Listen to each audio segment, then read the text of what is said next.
All right, guys, back here on Southeastern 14 with Max Barr. We continue our look at all the SEC basketball transfers this offseason. We've made our way to Chaz Lanier joining the Tennessee Vols. And yeah, big pickup for Rick Barnes and company, and we'll tell you why here shortly. Before we do that, BetOnline, your number one source for NBA and NHL playoffs this season. They have every stat, every matchup, live odds while the games are being played. They've got it all.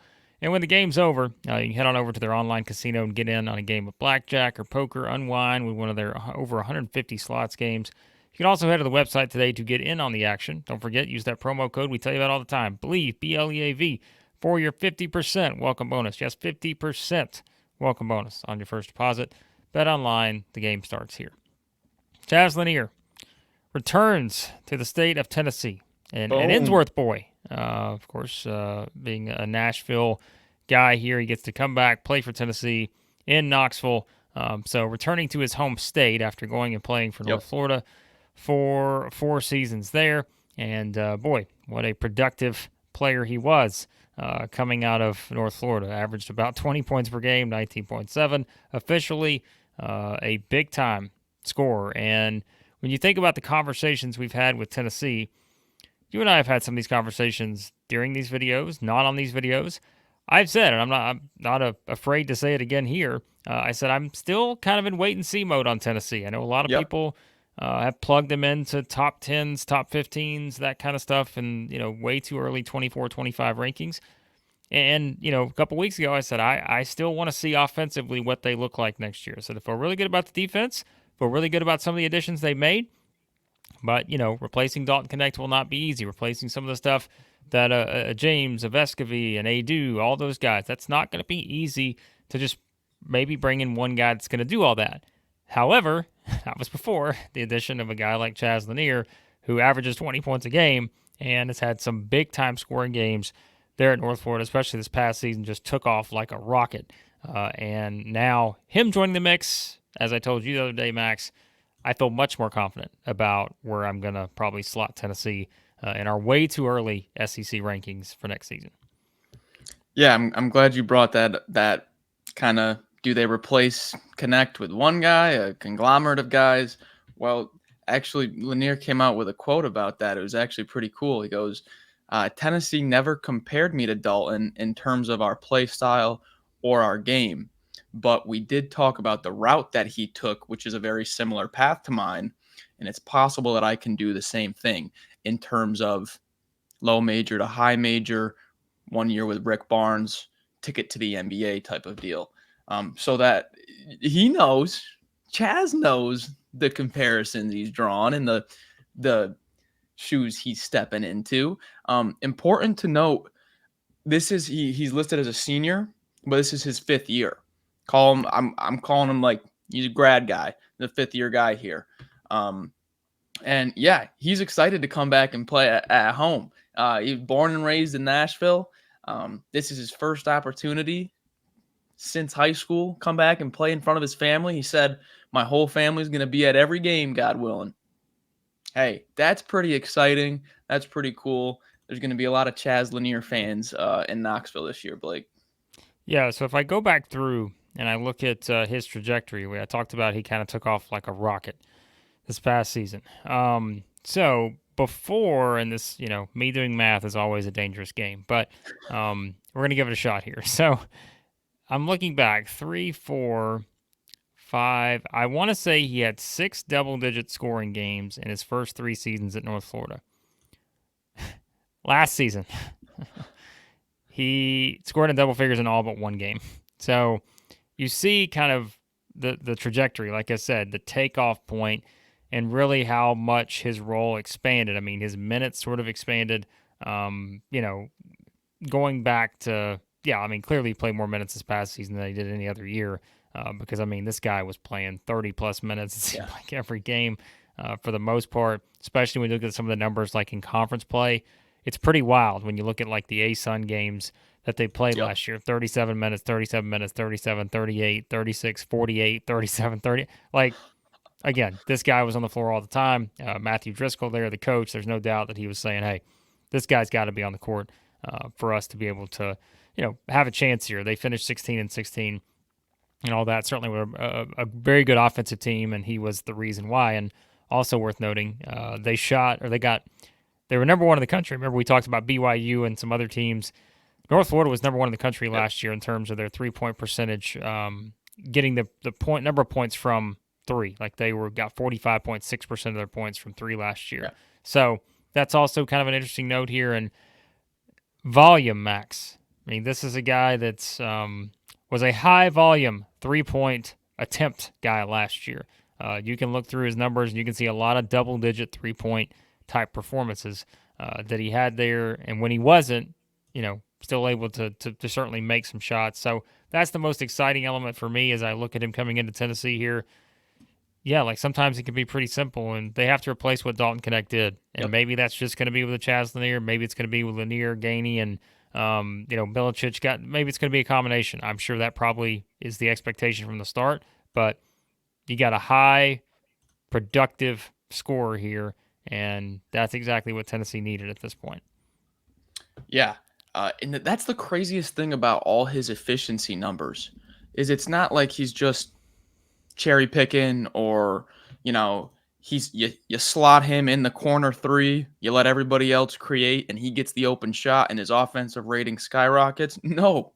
This is the guy on every single possession and he's still that efficient. Number 1 most efficient offensive player per synergy last year. Number 1 in the whole country. You could, I think, Jordan Moore on Twitter, great Tennessee Twitter, especially for basketball. You can see he posted Lanier's synergy profile. I mean, it's like, off the pick and roll, 97th percentile, jump shot, 98th percentile. Like you name the offensive category, this guy's elite at it. And so that brings me to one of the most interesting points here. Okay. So nobody else on North Florida besides Chaz Lanier made at least 53s. I think he was in the high 90s. He was at 96. Second on the team, somewhere mid 40s. Okay. You're going to have Ziegler, who made 72 last year. Dubar made 72 last year. Milicic made 56 last year. You got Gainey, who might be improving also. So you're going to have a lot more shooters around Lanier. And then also, Lanier's played primarily that two-guard spot, right? So who was North Florida's point guard? Well, it was a 5'11 freshman named Jalen Smith. And in ASUN play, so in conference play, Smith had an assist rate of 18.9% and a turnover rate of 18.8. So pretty much, even assist to turnover rate, 18.9 to 18.8. Zakai Ziegler, assist rate of 35.1, number 1 in the SEC, and a turnover rate of 16.9. You're now you get to play next to Chaz Lanier. Now you get to play next to Zakai Ziegler, the number 1 assist man in the SEC. Like, people say, like, hey, is this going to translate? Are the numbers going to translate? He wasn't in the best situation there at North Florida. He's going to have a lot of opportunity now. Yeah, I think that's what's interesting. And now that we've kind of seen what the Tennessee roster is going to look like, because I felt like for a while there we were kind of just saying, where's that missing piece? And we always thought this could be the possibility that it would be him because we knew there was a decent chance he was going to wind up at Tennessee. But now that you see the pairings with Ziegler, again, Gainey's still there. We know he played a significant role off the bench last year. Yeah, I mean, you've got Carr, you've got Meshack, who will be more, of a defensive guy. Yep. We've already talked about Felix Akpara. We talked about Darlin Stone Dubar. We will get to Igor Milicic if people are wondering why we waited, because we wanted to make sure that he was going to withdraw from the draft as we expected. He announced that actually this morning as we're recording this. So we will get to him. The Charlotte product who comes over certainly brings size at 6'10", brings scoring, brings rebounding, all those things that we'll talk about in that video. But now you're starting to see that the depth, again, that's coming together for Tennessee, whereas when last season ended, you knew the guys that were going to be exiting. You knew that Connect was not going to be playing there next season. You knew Vescovi, James, of course, they do transfers, Awaka transfers. Like, you had a few more changes than maybe you would have expected, especially with the big men transferring out. But now that you see what the new look roster is going to look like, you start to see, the depth at some of these different positions. That's why I think it made it so important that they got a guy like Chaz Lanier because, like I said, even if you just take him out of the mix, Mm-hmm. we're still looking at this roster and saying, all right, they've got guys that have high potential scoring. They can go do this, they can go do that. But this feels like the guy now. Like he Yeah. feels like the guy who's coming in and right away, as he said, they're not telling him he's going to be the Dalton Connect on this team. But Nope. when I look around and I see the position that he plays, I see who he's playing off of with Ziegler being kind of the assist guy. Yep. I see a lot of potential for him to be the guy that, if we look up 6 months from now and we're really evaluating Tennessee early in the season, we're saying, there you go. There's your guy. He's the guy that makes him go. And maybe that winds up being what we see from Chaz Lanier. Yeah. So check this out. So talking 3-pointers here, perimeter play, because that's what I think the big question is, when you lose a guy like Connect. So you combine, this is last year's numbers, you combine Ziegler, Gainey, Vescovy, Meshack, Connect, and Josiah Jordan-James. That's pretty much all your 3-point contributors from last year's team. They made a combined 304 threes last year for Tennessee. And Connect was a huge piece of that, having 93. You take the 3 portal additions, not Akpara, he's not a 3-point guy.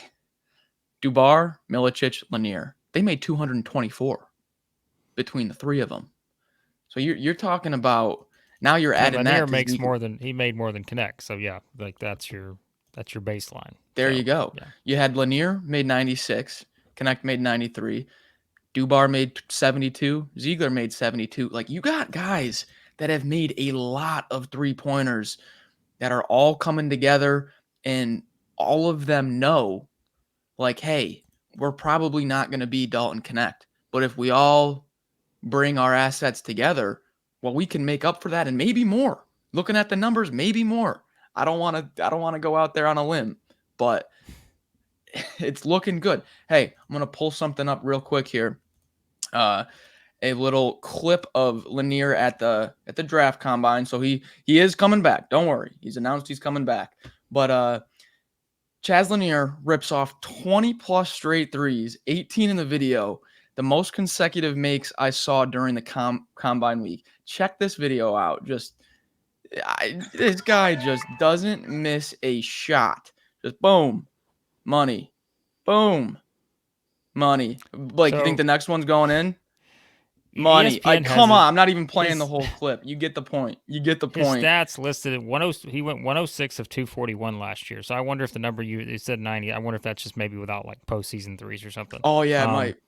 But ESPN has he went 106 of 241. So again, 44% is what he went. I mean, dynamic free throw shooter. Shot 88% from the free throw line, 95 of 108. But I was going like off we the said, KenPom numbers. look at the distribution of shots though. Like he takes 241 threes. He took 420 shots overall last year, went 51% from the field. Like you said earlier, the volume's there, but the percentages are ridiculous given the volume.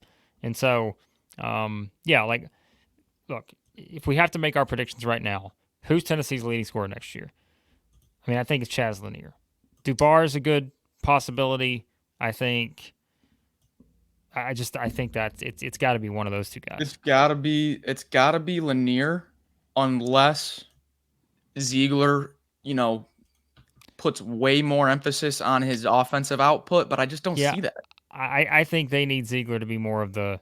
Yep. He can obviously take shots, and we've seen him have big games scoring wise, but I still think his role has to be what's allowed them to have the most success. And I think it is him making sure the ball gets where it needs to go, making sure you get Lanier, Dubar, Gainey, Milicic, whoever else that we want to talk about. Like, Right. he's the guy that makes sure they get the best shots. And I think that you mentioned the assist numbers and all that earlier. I don't think that changes very much on this team. Now, look, it could because maybe you're not going to have somebody to the level of a Dalton Connect necessarily. We don't want to put unfair expectations on anybody here. Right. Not for Chaz Lanier or anyone. Because again, Dalton Connect, that's a special, Right. very special season. Like that's not something that's just going to come along. But if we're just looking at it from the standpoint of who is going to be scoring wise, who's going to really help replace that, I think you're looking at least in my opinion, option number one right here.